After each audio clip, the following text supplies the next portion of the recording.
దేవునికి స్తోత్రం. మీ అందరికీ ప్రభు పేరిట వందనాలు. మరొకసారి ఈ ఛానల్ వీక్షిస్తున్నటువంటి ప్రియ సహోదరి సహోదరులకి, నా తోటి సహదోస్తులైనటువంటి వారికి, దైవ సేవకురాళ్ళకి, ప్రతి సహోదరి చెల్లెమ్మకి, తమ్ముడికి, అన్నయ్యకి ప్రభు పేరిట వందనాలండి. మీరు బాగున్నారా?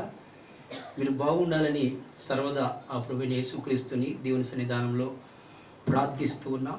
కొన్ని దినాలు బట్టి దేవుని యొక్క వాక్యాన్ని మనం వింటూ ఉన్నాం. ఈ యొక్క యూట్యూబ్ ఛానల్ ద్వారా పరిశుద్ధ లేఖన భాగంలో ఒక మాట చదివించాలని ఆశ కలిగున్నాను.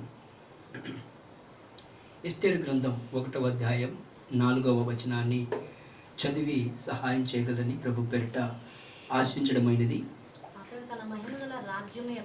అతడు తన మహిమగల రాజ్యము యొక్క ఐశ్వర్య ప్రభావములను తన మహాతిశయ ఘనతలను అనేక దినములు అనగా 180 దినములు కనపరచెను. చాలు. చదవబడినటువంటి లేఖన భాగంలో ఎస్తేరు గ్రంథము 1వ అధ్యాయములో కోటలోని అనుభవాల గురించి మాట్లాడుతున్నాను. కోటలోని అనుభవాలు. ఈరోజు కోటలోని అనుభవం గురించి మాట్లాడాలని ఆశ కలుగున్న పార్ట్ 4, కోటలోని అనుభవం యొక్క పార్ట్ 4 ఏదనగా కోటలో రాజు ఐశ్వర్యము. కోటలోని రాజు యొక్క ఐశ్వర్యం గురించి ఆ అహష్వేరోషు రాజు కోటలోనికి ఉన్నటువంటి ఆ మహిమ రాజ్యం యొక్క ఐశ్వర్య ప్రభావమును తన జనాంగానికి తెలియపరుస్తున్నాడు. ఈ సమయంలో మనం జ్ఞాపకం చేసుకుంటే ఐశ్వర్యము అనగా ధనము అని, ఆస్తి అని, సంపద అని, కూడబెట్టినటువంటి మూలధనము అని కొన్ని తాత్పర్యమైనటువంటి అర్థాలు వచ్చే విధముగా కనబడుతూ ఉన్నాయి ఈ సమయాన. ఇక్కడ మీకు అర్థం కావాలి సింపుల్గా. ఐశ్వర్యం అంటే ధనం, ఐశ్వర్యం అంటే ఆస్తి, ఐశ్వర్యం అంటే సంపద. ఇప్పుడు మనం జ్ఞాపకం చేసుకుని వచ్చున్నాం. అహష్వేరోషు రాజు ఏం చూపిస్తున్నాడు తన ప్రాంత ప్రజలకి, తన దగ్గర ఉన్నటువంటి పార్షిక దేశం యొక్క, మాది దేశం యొక్క పరాక్రమశాలను, గనులను, సంస్థానాధిపతులకి చూపిస్తున్నాడు ఈ రాజు. ఆ రాజు కోట ఎలా ఉందంటే మహిమ రాజ్యముగా కనబడుతుంది. ఆ మహిమ రాజ్యంలో ఐశ్వర్యంతో కూడుకొని ఉంది. మీకు ఇంకా అర్థం కావాలి. ఈ మహిమ రాజ్యంలో ఉన్నటువంటి ఐశ్వర్యం అనగా 1 బంగారంతోనా కట్టబడి ఉండాలి, 2 వెండితో అయినా కట్టబడి ఉండాలి, 3 వెలగల రాళ్లతో అయినా కట్టబడి ఉండాలి, లేదా బాగా అతి ఖరీదైనటువంటి చెక్కల చేత, కలప చేత అది కట్టబడాలని ప్రభు పేరిట నేను మీకు మనవి చేస్తూ ఉన్న ఈ సమయాన్ని. అయితే అహష్వేరోషు రాజు కోటని దేవుడు ఏ రకంగా కట్టించాడురా అని యోచన చేస్తే పరిశుద్ధ లేఖనంలో రాయబడిన మాటను బట్టి నేను మీకు తెలియపరుస్తున్న ఈ సమయాన్ని అక్కడ చూస్తే పరిశుద్ధ లేఖన భాగంలో 6వ వచనం అంట కదా, అక్కడ ధవళ, అక్కడ 6వ వచనం, ధవళ ధూమ్ర వర్ణము గల అవిసి నారతో చేయబడిన తాళ్లతో చలువరాతి స్తంభముల మీద ఉంచబడిన వెండి కమ్మలకు తగిలించిన తెలుపును ఊదారంగును కలిసిన తెరలు వ్రేలాడుచు ఉండెను. మరియు ఎరుపు, తెలుపు, పసుపు, నలుపు అయిన ఏ రాళ్ళు అంటే చలువరాళ్ళు పరిచిన నేల మీద వెండి, బంగారు మయమైనటువంటి జలతారులు గల పరుపులు ఉండెను. కోట ఎలా ఉందో మీకు చెప్పాను. కోటలో ఏ రాళ్ళు పొదిగించబడ్డాయో చదివించాను. కోట యొక్క ఐశ్వర్యం ఇప్పుడు మనకు అర్థం కావాలి. చలువ రాతితో ఏం చేయబడిందని అక్కడ తెలుపు, ఎరుపు, పసుపు వాటితో ఏం చేయబడిందో తెలియపరిచాను. అక్కడ రాయబడిన మాట. అంటే విలువ కలిగినటువంటి రాళ్ల చేత, విలువ కలిగినటువంటి బంగారము చేత, విలువ కలిగినటువంటి వెండి చేత అది తయారు చేయబడినటువంటి కోట. ఈ కోట ఖరీదు ఎంత ఉంటుందంటే రాయబడలేదు. ఏమండోయ్, రాయబడిందా? రాయబడలా. మనం కట్టుకునే కోట యొక్క కాస్ట్ ఎంతో చెప్పగలం. చెప్పగలమా? చెప్పలేమా? చెప్పగలం. ఎందుకని? ఈ మందిరం కట్టడానికి ఎంత అయిందో చెప్పగలం, బిల్డింగ్ కడతాకి ఎంత అయిందో చెప్పగలం, రేకుల షెడ్ వేయటానికి ఎంత అయిందో చెప్పగలం, లేదా పూరి పాక వేయటానికి ఎంత అయిందో చెప్పగలం. కానీ ఇక్కడ అహష్వేరోషు రాజు ఉన్నటువంటి కోట ఆ మహిమైశ్వర్యం గురించి లేదా ఐశ్వర్య ఘనత గురించి తెలియపరుచినప్పుడు వారు అడిగినటువంటి విధానం చూస్తే చెప్పలేకపోతున్నాడు, చూపిస్తున్నాడు. ఎంతైంది రాజా అని అంటే, అబ్బా చెప్పలేనండి, చాలా అయింది, అనేక ప్రాంతాల నుంచి తెప్పించాను, కానీ ఇదిగో ఈ ప్రాంతంలో ఈ అహష్వేరోషు రాజు చెప్పే మాట ఏంటంటే, కొన్ని కోట్ల రూపాయలు అయింది, మా సంస్థానంలో దీని గురించి ఏమాత్రం కూడా మేము లెక్కలు వేయలేదు, కాబట్టి జ్ఞాపకం చేసుకుందాం అని తెలియపరుస్తున్నాడు. ఈ సమయమున దేవుడికి స్తోత్రం చెప్పు, హల్లెలూయా. అయితే ఇక్కడ జ్ఞాపకం చేసుకుంటే, లెక్కలు వేయనటువంటి ఈ యొక్క సంస్థానంలో, లెక్కలు వేయబడినటువంటి ఈ కోటలో, లెక్కలు వేయబడినటువంటి ఈ యొక్క రాజు ఉండేటటువంటి అహష్వేరోషు కోటలో ధనం ఎంత ఖర్చు పెట్టాడు అంటే లెక్కలేదు. ఏ మాత్రము లెక్క లేకుండా ఆ కోట యొక్క ఐశ్వర్యం గురించి దేవుడు ఏం చేస్తున్నాడు తెలుసా? తెలియపరుస్తూ ఉన్నాడు. అయితే ఈ సమయాన్ని జ్ఞాపకం చేసుకుంటే, ఈ సమయమున జ్ఞాపకం చేసుకుంటే ప్రియ సహోదరి, సహోదరుడా, నువ్వు కట్టినటువంటి గృహం కాస్ట్ ఎంతో నీకే తెలుసు. నువ్వు కట్టినటువంటి నీ డూప్లెక్స్ బిల్డింగ్ కాస్ట్ ఎంతో నీకు తెలుసు. నువ్వు కట్టుకున్నటువంటి డబుల్ బెడ్రూమ్ ఫ్లాట్ కాస్ట్ ఎంతో నీకు తెలుసు. కానీ పరలోకములో ఉన్నటువంటి పరలోక రాజ్యం యొక్క కాస్ట్ మనకి ఏమాత్రం కూడా తెలియదండి. ప్రతి దానికి ఒక రేట్ అనేది ఉంది. ఎందుకు ఈ రేటు గురించి, కాస్ట్ గురించి మాట్లాడుతున్నంటే, ఐశ్వర్యం గురించి అహష్వేరోషు రాజు ఏం చూపిస్తున్నాడంటే, కోటలోని ఐశ్వర్యాన్ని చూపిస్తున్నాడు. అంటే బంగారం ఉంది, వెండి ఉంది, ఇదిగో రాగి ఉంది, ఇత్తడి ఉంది, అనేక సంపద ఉంది. అందరూ వస్తున్నారు, చూస్తున్నారు, సంతోషిస్తూ ఉన్నారు. అయితే ఈ సమయంలో నేను మీకు తెలియపరుస్తున్నాను, ఐశ్వర్యములో రెండు రకాలు. దేంట్లో? ఐశ్వర్యంలో రెండు రకాలు. ఒకటి మానవుని యొక్క ఐశ్వర్యం, రెండు ఆత్మ సంబంధమైనటువంటి ఐశ్వర్యం. ఇంకా చెప్పాలంటే మూడవది కూడా ప్రభు యొక్క ఐశ్వర్యం. రెండు లేదా మూడు రకాలు. ఒకటేమో మానవుని ఐశ్వర్యం, అది మనుషులు సంపాదించే సంపాదనతో కూడుకున్నటువంటి ఐశ్వర్యం. రెండవదిగా చూస్తే ప్రభు ఇచ్చినటువంటి ఐశ్వర్యం. మూడవదిగా చూస్తే ఆత్మ సంబంధమైనటువంటి ఐశ్వర్యం. ఈ మూడు ప్రాముఖ్యమే, కానీ అసలు ప్రాముఖ్యత ఏంటంటే నేను మీకు తెలియపరుస్తాను. ఒకటి, ఐశ్వర్యాలు ఎన్ని రకాలండి? రెండు లేదా మూడు రకాలు. ఒకటేమో మానవుని యొక్క ఐశ్వర్యం, అంటే మానవుడు సంపాదించేటటువంటి ఆస్తి, మానవుడు సంపాదించిన ధనం. రెండు, ప్రభు ఇచ్చేటటువంటి ఐశ్వర్యం, అంటే ప్రభు ఇచ్చేటటువంటి ధనం. మూడవదిగా చూస్తే ఆత్మ సంబంధమైనటువంటి ఐశ్వర్యం. ఏ సంబంధం అండి? ఆత్మ సంబంధమైనటువంటి ఐశ్వర్యం. ప్రియ సహోదరి, సహోదరుడా, ఈ లైవ్ను చూస్తున్నా నువ్వెవరైనప్పటికీ, ఈ యూట్యూబ్ ఛానల్ ద్వారా నేను మీకు తెలియపరుస్తున్నా. ఒకవేళ మీకు నచ్చితే గనక మీరు అక్కడ కామెంట్ చేయండి. ఆ కామెంట్లో నేను మీకు తెలియపరుస్తాను. మీరు నాతో మాట్లాడాలంటే గనక మీకు ఫోన్ నెంబర్ ఇవ్వబడుతుంది. ఆ ఫోన్ నెంబర్కి ఫోన్ చేయండి. అయితే ఈ సమయం నేను మీకు తెలియపరుస్తున్నా, ఇక్కడ మూడు రకాలైనటువంటి ఐశ్వర్యాల గురించి తెలియపరుస్తున్నా. ఒకటి మానవుడు కలిగినటువంటి ఐశ్వర్యం. ఆదికాండం 24వ అధ్యాయం 35లో మానవుని యొక్క ఐశ్వర్యం గురించి తెలియపరుస్తున్నా. అహష్వేరోషు రాజు షూషాను కోటలో ఐశ్వర్యాన్ని తెలియపరుస్తూ చూపిస్తూ ఉన్నాడు. ఈ సమయాన్న అయితే ఈ యొక్క అహశ్వేరోషు రాజు కూడా మానవుడే. మానవుని యొక్క ఐశ్వర్యం గురించి తెలియపరుస్తున్నాను ఈ సమయమున. ఆదికాండము 24వ అధ్యాయం 35వ వచనం చదవండి.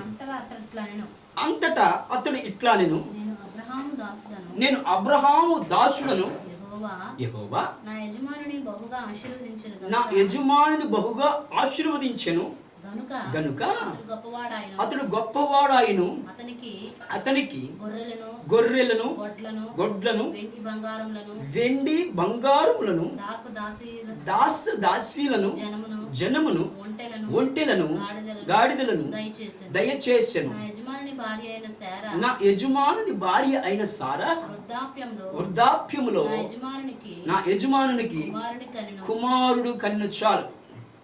ఇక్కడ అబ్రహాము పెద్ద దాసుడైనటువంటి ఎలియాజరు మాట్లాడుతున్నాడు.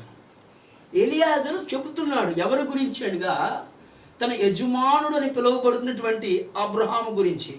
అబ్రహాముని దేవుడు ఏ రకంగా ఆశీర్వదించాడో, అబ్రహాముని దేవుడు ఏ రకంగా దీవించాడో, అబ్రహాముకి దేవుడు ఎంత ఆస్తిని ఇచ్చాడో తెలియపరుస్తున్నాడు. అంటే మానవులు సంపాదించే ఆస్తి గురించి ఇంకొకరు ఏం చేస్తారంటే ప్రశంసిస్తారు. ఏం చేస్తారు? ప్రశంసిస్తారు. పలానా బుజ్జిన రేవాడు ధనవంతుడు రా, చాలా సంపాదించాడు. పలానా బుజ్జిన వాడు పేదోడు, వాడి దగ్గర ఏం లేదు, వాడి సంగతి నాకు తెలుసు, అంతా ఉన్నట్టే ఉంటాడు కానీ ఏముండదు అక్కడ అని ఇలా మాట్లాడుకుంటూ ఉంటారు. అయితే ఇక్కడ రాయబడిన మాట ఎవరు గురించి మాట్లాడుతున్నారంటే అబ్రహాము గురించి.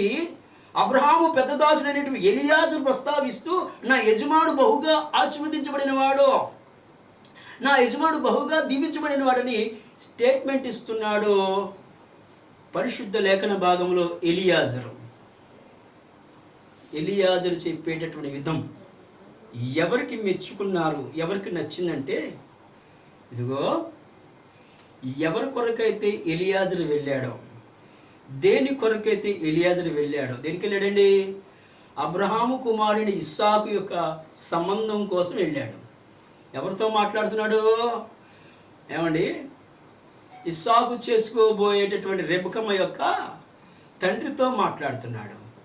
అనగా తండ్రి కూడా ఆస్తిపరుడే, ఆ తండ్రి కూడా భూస్వామే, ఆ తండ్రికి చాలా ఆస్తి ఉంది, అనేక మంది నివాసం చేయడానికి స్థలం ఉంది, ఆయనతో మాట్లాడుతున్నాడు. జ్ఞాపకం ఆస్తిపరులు ఇప్పుడు డిస్కషన్ చేసుకున్నారు. ఎవరిళ్ళు? ధనవంతులు. ఎవరిళ్ళు? ధనవంతులు ఏం చేస్తారు? ధనవంతులు ఎదురుపడినప్పుడు వారికి ఉన్న హుందాతనాన్ని బయటపెడతారు. బేదవాడు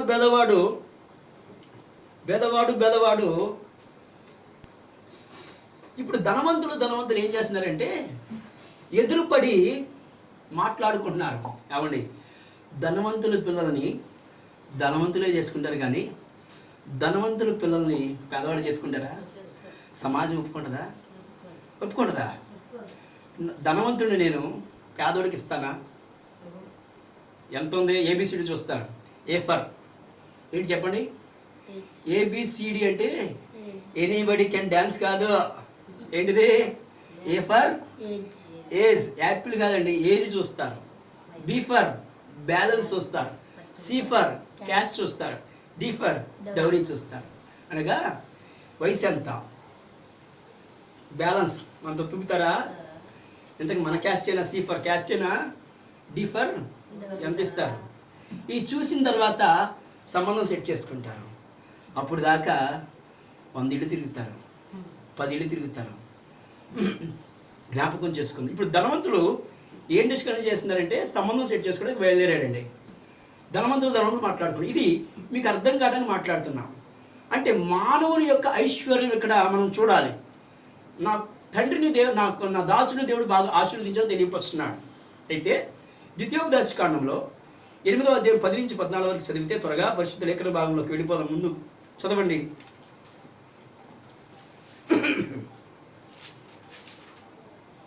ద్వితీయోపదేశకాండం 10వ అధ్యాయం 8వ అధ్యాయం 10 నుంచి 14 తీసారా? నీవు తిని తృప్తి పొంది నీ దేవుడైన యెహోవా నీకిచ్చిన మంచి దేశమును బట్టి నువ్వు స్తుతించవలెను. నేడు నేను నీకు ఆజ్ఞాపించు ఆయన ఆజ్ఞలను విధులను కట్టడలను నీవు అనుసరింపక నీ దేవుడైన యెహోవాను మరచి కడుపారా తిని మంచి ఏం చేసుకున్నారు? మంచి ఇండ్లు కట్టించుకొని వాటిలో నివసింపగా నీ పశువులు నీ గొర్రె మేకలను వృద్ధి అయి నీకు వెండి బంగారం విస్తరించి నీకు కలిగినదంతయు వర్ధిల్లినప్పుడు నీ మనస్సు మదించి అంటే ఏంటి? కొవ్వు పట్టి దాసుల గృహమైన ఐగుప్తు దేశములో నుండి దేవునికి స్తోత్రం చెప్పు. హల్లెలూయా. ధనవంతులు ధనం ఎక్కువైతే ఏం చేస్తారు తెలుసా? ఏం చేస్తారు? హృదయం మదించి దేవుని మర్చిపోతారంట. ఏం చేస్తారు? దేవుని మర్చిపోతారు. అనగా మానవుని ఐశ్వర్యము దేవుణ్ణి మర్చిపోయే ఐశ్వర్యం. అహష్వేరోషు రాజు దేవుణ్ణి మర్చిపోయే సైతం యోచన చేస్తూ తనకున్నటువంటి ఐశ్వర్య ప్రభావాన్ని చూపిస్తున్నాడు ఈ అహష్వేరోషు రాజు. ఎస్తేరు గ్రంథములో 1వ అధ్యాయము ఈ వచనములో చదువుకున్నాం కదా. అహష్వేరోషు ఐశ్వర్యము ఒక రకంగా చెప్పాలంటే మదించబడినటువంటి ఐశ్వర్యం. దానివల్ల దేవునికి ఘనత వస్తుందా? లేదు. ఎవరికి వస్తుంది అంటే అహష్వేరోషు రాజుకి తప్ప ఇంకెవరికి రాట్లా. మీకు అర్థం కావాలి. తాజ్మహల్ కట్టారా? ఎక్కడ తాజ్మహల్? ఎవరు కట్టారు? ప్రేమకు చిహ్నంగా తాజ్మహల్ తన ప్రియురాలు కోసం కట్టాడు. తాజ్మహల్ ఏంటండి అని యోచన చేస్తే అదొక సమాధి. అదొక సమాధి. అయితే ఈ కట్టినటువంటి విధానం చూసినప్పుడు చనువు రాజుతో కట్టబడింది. దాన్ని ఇప్పుడు ఏం చేస్తారంటే ఆగ్రాలోకి వెళ్తే కంపల్సరీ ఏం చూడాలంటే తాజ్మహల్ చూడాలిరా. ఇది ఏంటో తెలుసా? ఐశ్వర్యము. ముంతాజ్ కోసం కట్టించినటువంటి తాజ్మహల్. దీన్ని ఎలాగైనా చూడాలి అని యోచన చేశారు. భలే కట్టాడు రా రాజు, మాత్రం నెంబర్ 1 కట్టాడు రా అంటారా? బాగా కట్టించారా. అక్కడ నుంచొని కిచికిచికని 4 సెల్ఫీలు తీసుకొని వచ్చేస్తాం అని ఆనందపడతాం. కానీ ఇక్కడ జ్ఞాపకం చేసుకోవాల్సింది అది ఈ లోక సంబంధమైనదని జ్ఞాపకం చేసుకోవాలి, పర సంబంధమైనది కాదు. అంటే ఇక్కడ జ్ఞాపకం చేసుకోవాలి, ఈ ధనవంతుల యొక్క ఐశ్వర్యం ఏం చేద్దంటే దేవుని దగ్గరికి వెళ్ళనివ్వదు, దేవునితో ఐక్యం కానివ్వదు, దేవునితో సహవాసం చేయనివ్వదు, దేవునిలో ఏమాత్రం ఉన్నదివ్వదు. ఒకవేళ ఉన్నా ఏం చేస్తారంటే మందిరంలో తగ్గింపు స్వభావం ఏమాత్రం కూడా ఉండదండి. ఉంటుందా? ఉండదు. అలా ఉండాలంటే నీలో దేవుని మాటలు ఉండాలి. దేవునికి స్తోత్రం చెప్పు. హల్లెలూయా. నీ హృదయంలో ఎప్పుడైతే దేవుని వాక్యం ఇమిడి ఉంటుందో నువ్వు ఎంత ధనవంతుడైనా సరే ఎక్కడ కూర్చుంటో తెలుసా? తను తగ్గించుకొని బలిపీఠం దగ్గర ఆసీనుడు అవుతాడు. దేవునికి స్తోత్రం చెప్దామా? ఈ సమయమున అహష్వేరోషు రాజు తన రాజ్యములో ఉన్నట్టు కోటలో ఉన్నటువంటి ఐశ్వర్యాన్ని కనపరుస్తున్నాడు. అది మానవుని యొక్క ఐశ్వర్యం. దేవుని చెంతకి చేరనివ్వకుండా హృదయం కొవ్విన దానితో మదించిన దానితో ఉన్నాడు ఐశ్వర్యం కలిగినటువంటి అహష్వేరోషు రాజు. అది మానవుని ఐశ్వర్యం. పరిశుద్ధ లేఖన భాగంలో ఈ మానవుని ఐశ్వర్యము దేవుని చెంతకి చేరనివ్వకుండా చేస్తుంది. కీర్తన గ్రంథము 49వ కీర్తన 10వ అధ్యాయం 13వ వచనంలో రాయబడిన మాట త్వరగా తీయండి. నన్ను మీరు వెంబడించాలి. కీర్తన గ్రంథము 49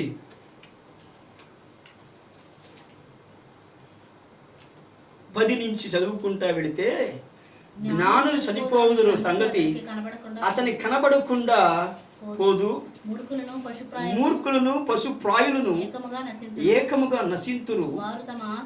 వారు తమ ఆస్తిని ఇతరులకు విడిచిపెట్టెదరు. నీ ఇల్లు నిరంతరము నిలుచునని, తమ నివాసము తరతరములు ఉండునని వారు అనుకుంటారు. తమ భూములకు తమ పేర్లు పెట్టుకుంటారు. ఏంటంటే ఘనత వహించిన వాడైనను మనుషుడు నిలవజాలడు. వాడు ఎలాంటి వాడు తెలుసా? అర్థమవుతుందా? నేను చెప్పట్లేదండోయ్, నేను నమ్మినటువంటి బైబిల్ గ్రంథంలో ఉన్నటువంటి వాక్యాన్ని నేను మీకు తెలియపరుస్తున్నా.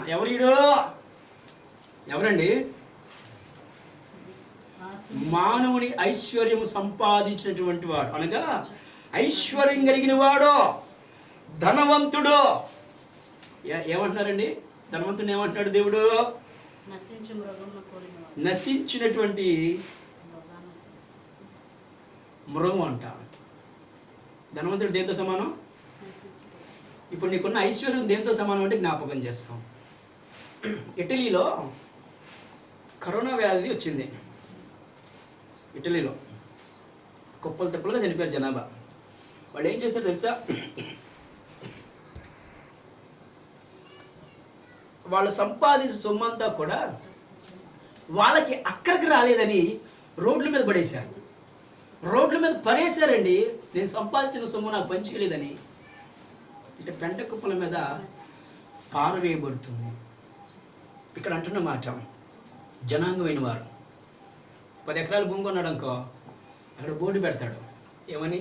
This property belongs to Rajanna, this property belongs to ఏంటంట Vennela, this property belongs to Appanna, this property belongs to ఇంకేదైనా ఎనీవన్.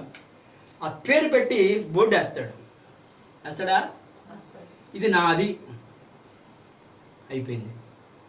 తర్వాత ఒక 70 ఏళ్ళు పోయిన తర్వాత ఏమండి, వాడిలో నుంచి వచ్చినట్టు వంశం ఉంటే తింటాడు. వాడు పోయాడు అనుకో, కాగితాలు ఎక్కడ ఉన్నాయో తెలియదు. ఈ ఆస్తి ఏమైంది? గవర్నమెంట్ ప్రాపర్టీ అయిపోద్ది. మీకు అర్థం కావాలి. లోకంలో సామెత ఉంది, రాజుల సొమ్ము ఏ పాలు? నేలపాల రాళ్ళపాల? రాళ్లపాలు. వెనకట రాజులు యుద్ధానికి వెళ్ళేటప్పుడు బ్రతికుంటే మనం వచ్చి మరలా తీసుకుని బ్రతకచ్చు అని చెప్పి వాళ్ళ దగ్గర ఉన్నటువంటి వజ్ర వైడూర్య మకర మాణిక్యాలన్నీ కూడా బిందులో పెట్టి బంగారంతో సహా వెళ్ళిపోయి యుద్ధం చేసేవాళ్ళు. ఆ యుద్ధంలో మరణిస్తే ఈ గోతులో పెట్టింది ఎక్కడ ఉంటుందండి? తర్వాత 200 ఏళ్ళకో 300 ఏళ్ళకో నీ బోటుడో నా బోటుడో ఎవడో ఇల్లేద్దామని చెప్పి 10 అడుగులు లేదా 20 అడుగులు బియ్యం వేసాడు అనుకో, ఆ బియ్యం తగిలింది అనుకో, అరే ఇక్కడ ఏదో సౌండ్ వస్తుందిరా, గన్ను ఉన్నట్టుందని చెప్పి తీస్తే ఇంకేముంది? నిజమే. ఏ బిందులు దొరికినాయంట? లంకి బిందులు అంటారు. ఇప్పుడు ఆ సొమ్ము ఎక్కడికి వెళ్ళింది? తీసేటప్పుడు బాగానే ఉంటావు, తీసిన తర్వాత బాగానే ఉంటావు, ఆనందపడిపోతావు. తీసి బయటికి పెట్టి లెక్కేసుకునే సమయానికి వాడు వస్తాడు. ఎవడొస్తారండి? గవర్నమెంట్కి సంబంధించిన వారు. ఈ భూమిలో ఏ ఖనిజాలు లభించినా, ఈ భూమిలో ఏ ధనము దొరికినా, ఈ భూమిలో ఏ బంగారం దొరికినా ఒకడు అధికారం వస్తాడు, దాన్ని వెళ్ళిపోవాలి. ఇది మానవుని ఐశ్వర్యం అండి. ఇది ఏమాత్రం అనుభవించడానికి వీలు లేదు. అందుకనే మీకు తెలియపరుస్తున్నా ఇక్కడ అంటున్నమాట. వీళ్ళు ఏం చేస్తారంటే వాళ్ళ స్థలాలకి, వారి ఇళ్ళకి, వాటికి వారి పేర్లు పెట్టుకుంటారని తెలియపరుస్తున్నట్టు. ఇది తాత్కాలికమైనటువంటి ఐశ్వర్యము. మానవుని ఐశ్వర్యం దేవునికి రాజ్యాన్ని ఏమాత్రం కూడా స్వతంత్రించుకోలేడు. ఏమాత్రం కూడా స్వతంత్రించుకోలేని ప్రభు పేరిట మనవి చేస్తూ ఉన్న పరిశుద్ధ లేఖనంలో రాయబడిన మాటను బట్టి చూడండి. మరి ఏ ఐశ్వర్యం కలుగుండాలో మీకు తెలియపరుస్తాను. 2వ కొరింథీయులకు రాసిన పత్రిక 8వ అధ్యాయం 9వ వచనం. 2వ కొరింథీయులకు రాసిన పత్రిక 8వ అధ్యాయం 9వ వచనం. త్వరగా ముగిస్తాను. మీరు మన ప్రభువైన యేసుక్రీస్తు కృపను ఎరుగుదురు గనుక ఆయన ధనవంతుడై ఉండి మీరు తన దారిద్ర్యము వలన ధనవంతులు కావాలనని మీ నిమిత్తము ఎవరి నిమిత్తం అంట? యేసు ప్రభు ధనవంతుడైనటువంటి యేసు ప్రభు మన కొరకు ఏమనుభవించాడంటే దరిద్రాన్ని అనుభవించాడు. దరిద్రాన్ని ఎందుకు అనుభవించాడనంటే నీవు నేను ధనవంతుడై ఉండాలని, పరలోక రాజ్యంలో చోటు సంపాదించుకోవాలని ప్రభుని యేసుక్రీస్తు భూమి మీద ఎలా జీవించాడంటే, ఒక ధనవంతుడు దరిద్రం అనుభవిస్తున్నట్టే ఎందుకో తెలుసా? నీవు నేను బాగుండాలని, తన రాజ్యంలో పేదవారు ఏమాత్రం ఉండకూడదని యోచన చేసి తాను దారిద్ర్యాన్ని అనుభవించాడు. ఇప్పుడు ఆ దారిద్ర్యం అనుభవించిన యేసు ప్రభు ద్వారా మనం ఏమయ్యామంటే ధనవంతులం అయ్యాం. దేవుడికి స్తోత్రం చెప్పు. హల్లెలూయా. నేను చెప్పగలను వాక్యం ద్వారా, నేను ధనవంతుణ్ణే. ఈ భూమి మీద ఆస్తి లేకపోవచ్చు, ఈ భూమి మీద బోర్డు పెట్టకపోవచ్చు, ఈ భూమి మీద ఫ్లాట్లు లేకపోవచ్చు, ఈ భూమి మీద నాకేమీ లేకపోవచ్చు, కానీ పరలోకంలో నా తండ్రి దేవుడు ఏమి ఏర్పాటు చేశాడు తెలుసా? ఒక స్థలాన్ని ఏర్పాటు చేశాడు. ఆ స్థలంలో నేను, నా సతీమణి, నేను, నా పిల్లలు ఇగో కలిసి వెళ్ళబోతున్నాం అని తన దాసునిగా నేను మీకు ఈ సమయాన్న తెలియపరుస్తూ ఉన్న దేవుడికి స్తోత్రం చెప్పు. హల్లెలూయా. ఇది రెండవ మాట, ప్రభు ఐశ్వర్యం. ఎవరైతే ప్రభు ఐశ్వర్యం కావాలనుకొని ఆయన చెంతకు చేరతారో ఆయన యొక్క ధననిధిలోనికి నువ్వు చేర్చబడతావని ప్రభు పేరిట మనవి చేస్తూ ఉన్న ఈ సమయమున దేవుడికి స్తోత్రం చెప్పు. హల్లెలూయా, హల్లెలూయా, హల్లెలూయా. లాస్ట్ మూమెంట్లో దేవునికి స్తోత్రం. హల్లెలూయా. అయితే జ్ఞాపకం చేసుకుందాం, దేవుని యొక్క ఐశ్వర్యము, దేవుడి ఇచ్చే ఐశ్వర్యము మనల్ని ఏమాత్రం కూడా దరిద్రులుగా ఉంచడానికి ఏమాత్రం కూడా యేసు ప్రభు ఒప్పుకోలేదండి. నీవు నేను భూలోకంలో దరిద్రులుగా ఉన్నప్పటికీ పరలోకంలో ఎలా ఉండాలి తెలుసా? ధనవంతులుగా ఉండాలని యేసు ప్రభు భూమి మీద దరిద్రుడుగా ఉన్నాడు. మీకు అర్థం కావాలి. యేసు ప్రభు భూమి మీదకి వచ్చి 2020 సంవత్సరాలు అయింది. ఎక్కడైనా సరే ఒక ఫ్లాట్ సంపాదించుకున్నాడా? ఏమండి, ఎవరినైనా అడగండి, నన్ను కాకపోయినా మీకు తెలిసిన అడగండి. యేసు ప్రభు పేరు మీద ఏమైనా ఆస్తుందా? యేసు ప్రభు కోసం లేదా ఆయన ఏమైనా ఉంగరం చేయించుకున్నాడా? యేసు ప్రభు తన దైనందిన జీవితంలో తను కూర్చోడానికి సొంత కుర్చీ అన్న తయారు చేసుకుని పెట్టుకున్నాడా? తను పడుకోవటానికి మంచమన్న కొనుక్కున్నాడా? ఏమీ లేదు. ఏమండోయ్, ఎక్కడున్నాడు తెలుసా యేసు ప్రభు? ఎక్కడున్నాడమ్మా? ఏ ప్రాంతానికి వెళ్ళేవాడు యేసు ప్రభు? నైట్ అవ్వగానే ఏమండి గెత్సెమనే తోటలోకి వెళ్ళేవాడు. గెత్సెమనే తోట అంటే ఏంటి? అదొక అడవి లాంటిది, అదొక అరణ్యం లాంటిది, అదొక తోట. ఆ గెత్సెమనే తోట, గెత్సెమనేటటువంటి తోటలో ఏమున్నాయంటే ఒలీవల చెట్లు ఉన్నాయి. ఏముండే? ఒలీవల చెట్లు. ఈ ఒలీవల చెట్ల మధ్యలో యేసు ప్రభు కూర్చొని ఏం చేసేవాడు తెలుసా? ప్రార్థన చేసేవాడు. ఉదయాన్నే బయటకు వచ్చేవాడు, అందరితో తిరిగేవాడు, అద్భుతాలు చేసేవాడు, దెయ్యాలను వెలగొట్టేవాడు, స్వస్థకార్యాలు చేసేవాడు. సాయంత్రం అవ్వగానే ఇల్లు లేదు ఆయనకి. ఇల్లుందమ్మా? బైబిల్ ఏ కోటను పెట్టుకోవాలి ఆయన. ఎక్కడ స్థలం లేదు ఆయనకి, ఎక్కడ ప్లేస్ లేదు ఆయనకి. మళ్ళీ ఎక్కడికి వెళ్ళిపోయాడు అంటే గెత్సెమనే తోటలోకి వెళ్ళిపోయాడు. గెత్సెమనే తోటలోకి వెళ్ళి ఏం చేసేవాడు అంటే నిద్రపోయాడు కాదు. నిద్రపోయాడా? బైబిల్లో నిద్రపోవడానికి ఎక్కడ ఉందా ఆయనకి స్థలం? యేసు ప్రభు తలవాల్చుకోవడానికి స్థలం లేదని బైబిల్లో ఉంది. తోటలోకి వెళ్ళేవాడు. ఏ తోట? గెత్సెమనే తోట. గెత్సెమనే తోటలో ఏముంది? ఒలివ చెట్లు ఉన్నాయి. ఒలివ చెట్ల మధ్య కూర్చొని ఏం చేసేవాడు? వేస్తే ప్రార్థన చేసేవాడు. ప్రార్థన చేసి చేసి చేసి చేసి చేసి చేసి చేసి ఉదయం అయిపోయేది. మళ్ళీ బయటకు వచ్చేవాడు, మళ్ళీ అందరి దగ్గరికి వెళ్ళేవాడు, ప్రార్థన చేసేవాడు, స్వస్థపరిచేవాడు, అద్భుతాలు చేసేవాడు, వాక్యాన్ని బోధించేవాడు, మళ్ళీ వెళ్ళిపోయేవాడు. ఇక ఈ చేసే పని ఏంటి? ఏం పని అండి? రొటీన్ ఇదే ప్రార్థన చేయటం, అద్భుతాలు చేయటం, వాక్యాన్ని చెప్పటం, మళ్ళీ సాయంత్రం అయ్యేపడికి మళ్ళీ విడిపోయి గెత్సెమనే తోటలో మోకాళ్ళు వేయటం, ప్రార్థన, వాక్యం చెప్పడం, అద్భుతం చేయడం, ప్రార్థన చేయటం, ఇదే పని. జ్ఞాపకం చేసుకుందాం. యేసు ప్రభు వారు ఆయన ఒక మాట చెప్పాడు, నా ద్వారా తప్ప ఎవరును కూడా దేవుని రాజ్యానికి స్వతంత్రించుకోరని. ఇప్పుడు ఆయన ద్వారా మనం ఏం చేయబడాలంటే ఐశ్వర్యవంతులు అవ్వాలి. ఆయన ద్వారా మనం ధనవంతులు అవ్వాలి. అంటే ప్రభువులో ఏముందంటే ఐశ్వర్యం ఉంది. ఇది ప్రభు యొక్క ఐశ్వర్యం, ప్రభు ఇచ్చిన ఐశ్వర్యం. ఆయన సిలువ చెంతకు వస్తే నువ్వు నేను ఐశ్వర్యవంతులమే. దరిద్రుడిగా ఉండడానికి దేవుడు నిన్ను చూడట్లేదండి, ధనవంతుడిగా ఉండాలని చూస్తున్నాడు. అయితే ధనవంతుడిగా ఉండాలంటే ప్రభు చెంతకు చేరిన నీలో ఏం పొందుకోవాలి తెలుసా? ఆత్మ సంబంధమైనటువంటి ఐశ్వర్యాలు కావాలి. ఏ సంబంధమైనవి? ఆత్మ సంబంధమైనటువంటి ఇదేంటండి, ఒకటే మానవ ఐశ్వర్యం బాగానే ఉంది, ఇది మనుషులు సంపాదించేది. ప్రభు ఐశ్వర్యం అన్నావు, ప్రభు దగ్గర ఆస్తి లేదు కానీ ఆయన ధనవంతుడు అంటున్నావు. ఆయన ధనవంతుడు ఎలా అయ్యాడో నేను మీకు తెలియపరిచాను. ఆయన యొక్క సన్నిధానంలో మన ధనం లేకుండా ఉన్నప్పుడు మనం ఆయన సన్నిధిలో ఎక్కడ పరలోకంలో ధనవంతులుగా ఉంటామని తెలియపరిచాం. మరి ఆత్మ సంబంధమైనటువంటి ఐశ్వర్యం ఏంటి అని అంటే చూడండి, పరిశుద్ధ లేఖన భాగంలో మత్తయి సువార్త 6వ అధ్యాయం 20వ వచనంలో ముగిస్తాను. మత్తయి సువార్త 6వ అధ్యాయం 20వ వచనంలో రాయబడిన మాట త్వరగా 6:20 మత్తయి సువార్త. పరలోకమందు మీ కొరకు ధనము కూర్చుకోండి, అచ్చట చిమ్మెట అయినను తుప్పైనను దానిని తినివేయదు, దొంగలు కన్నం వేసి దొంగతనం చేయరు. మీ ధనము ఎచ్చట ఉండును, మీ హృదయం అచ్చటనే ఉండును. ఇక్కడ మాట్లాడుతున్న మాట, పరలోకంలో ఏం కూర్చుకోవాలండి మనం? ధనం ఎక్కడ సంపాదించుకోవాలంటే అమ్మా, ధనం ఎక్కడ సంపాదించుకోవాలి? ఎక్కడ సంపాదించుకోవాలి?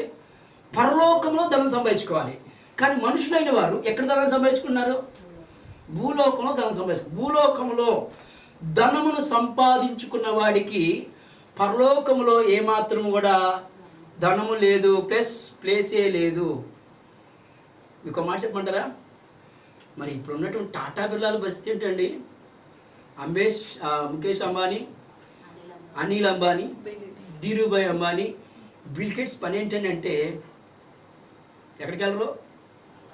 లేదు. ధనవంతుడు పరలోక రాజ్యంలో చేరుడు కంటే ఒంటె సూది బెజ్జంలో దూరుట సులువు అంటున్నాడు. ఒంటె సూది బెజ్జంలో దూరిద్దా? సూది బెజ్జం ఎంత ఉంటుంది? ఎంత ఉంటుంది? సన్నగా ఉంటుంది. మరి ఒంటె ఎంత ఉంటుంది?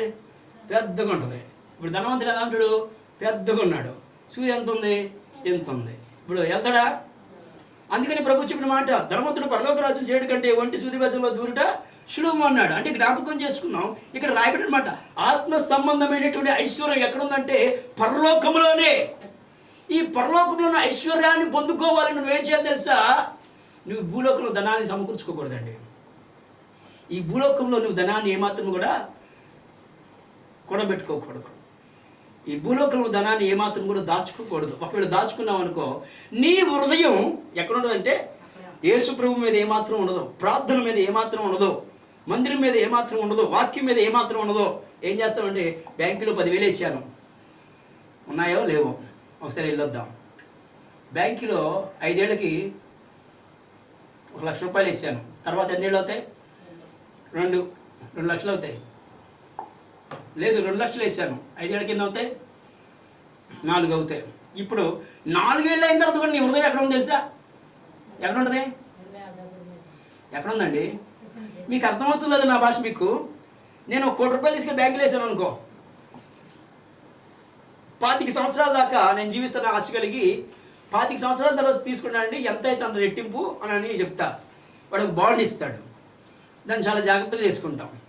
ఒకవేళ నేను చనిపోతే కనుక, చనిపోతానే యోచన చేస్తే కనుక వాడు అడుగుతాడు, 1 కోటి రూపాయలు వేస్తున్నావు కదండి, షూరిటీ ఎవరు? నీ తర్వాత ఈ ఆస్తి ఎవరికి చెందాలి? నామిని అడుగుతాడు. నామిని అడిగినప్పుడు భార్య పేరు, పిల్లల పేరులో పెడతాం. 99% భార్య పేరు పెడతారు, అవునా? ఇప్పుడు చనిపోయానండి, సంతకం ఎక్కడ ఉంటుంది? భార్యకి చెందాలని రాసి ఉంటుంది. భార్య వెళ్ళి, ఏమండి నా భర్త చనిపోయాడు, 1 కోటి రూపాయలు వేసాడు కదా, 22 సంవత్సరాలు అయింది, ఆయన 25 ఏళ్ళకి వేసాడండి. అవునమ్మా, చనిపోయినటువంటి డెత్ సర్టిఫికేట్ తీసురా, నేను నీకు సమస్తాన్ని అప్ప చెప్తానంటాడు.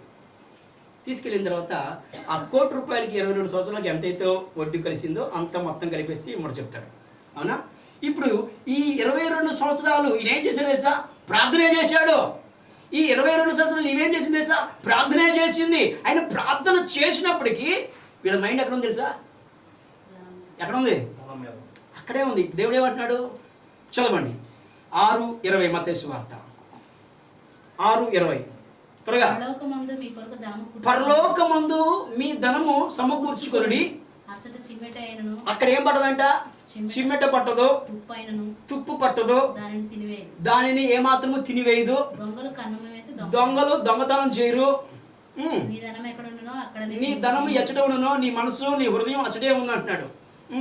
దేహమునకు దీపము కన్నే గనుక. చాలు. అయితే ఇక్కడ జ్ఞాపకం చేసుకుంటే ఈ భూలోకంలో అనేక మంది ధనము సంపాదించి దాచుకున్నటువంటి దినాల్లో ఒక 10,000 కట్ట రబ్బర్ బ్యాండ్ వేసి ఒక ఏడాది వరకు తీయకుండా ఉంటే దానికి ఏం పట్టింది? ఏం పట్టింది? డస్ట్. ఆ కట్టను తీసి ఇలా దుబ్బితే దుమ్మొస్తుందా లేదా? అంటే జ్ఞాపకం చేసుకుందాం. మెల్లమెల్లగా నోట్లు ఏమైపోతున్నాయి తెలుసా? డస్ట్ పట్టేసేసి, చెద పట్టేసేసి, చిమ్మట పట్టేసేసి, చీకిపోయి ఇలా పట్టుకోగానే పేపరు పాడైపోద్ది. అంటే నువ్వు సంపాదించిన సొమ్ము ఉంటుందని గ్యారంటీ లేదు. గ్యారంటీ లేని దానికి మనం ఏం చేస్తున్నాం? ప్రైస్ పడుతున్నాం. ప్రియ సహోదరి సహోదరుడా, జ్ఞాపకం చేసుకుందాం. చూస్తున్నటువంటి నువ్వు ఎవరైనప్పటికీ ఈ యొక్క ఛానల్ ద్వారా నేను మరలా మీకు తెలియపరుస్తున్నాను. ఈ యూట్యూబ్ ఛానల్లో ఎవరైతే చూస్తున్నారో నేను మీకు ఈ సమయాన్ని తెలియపరుస్తున్నా. అహష్వేరోషు రాజ్యంలో రాజు తన ఐశ్వర్యం గురించి అనేక మందికి చూపిస్తున్నాడు. అయితే ఇది తాత్కాలికమైనటువంటి ఐశ్వర్యము అని ప్రభు పేరిట మనవి చేస్తూ ఉన్న ఈ సమయమున ఇది తాత్కాలికమైన దాని గురించి అహష్వేరోషు అంతా ప్రయాసపడితే ప్రభువైన యేసుక్రీస్తు గారు ఇదిగో తన నోటి మాట ద్వారా కలగజేయటువంటి ఐశ్వర్యం గురించి ఎంత తాపత్రపడుతున్నాడో ఒకసారి జ్ఞాపకం చేసుకోండి. ఇక్కడ మనం జ్ఞాపకం చేసుకోవాల్సిన విధానం ఏదనగా, కోటలో రాజు యొక్క ఐశ్వర్యము తాత్కాలికమైనది. మన కోట అనగా ఈ సర్వ భూలోకానికి సృష్టికర్త అయినటువంటి కొండ కోట అయినటువంటి త్రియేక దేవుని యొక్క ఐశ్వర్యము పరలోకములో శాశ్వతమైనదని ప్రభు పేట మనం చేస్తున్నాం. 1 మానవుని ఐశ్వర్యము, 2 ప్రభు ఐశ్వర్యము, 3 ఆత్మ సంబంధమైన ఐశ్వర్యము. నీకు ఏ ఐశ్వర్యం కావాలో ఈ భూమి మీద జ్ఞాపకం చేసుకో. పర సంబంధమైనటువంటి పరలోక రాజ్య సంబంధమైన ఐశ్వర్యం కావాలంటే నీ కొరకు ఈ భూమి మీద ఏమాత్రం ఏమీ కూడా సంపాదించుకోకూడదని ప్రభు ద్వారా నేను మీకు తెలియపరుస్తున్నాను. దేవుడు కొద్ది మాట తన విడికిడిలో ఆశీర్వదించి దీవించును గాక. ఆమేన్.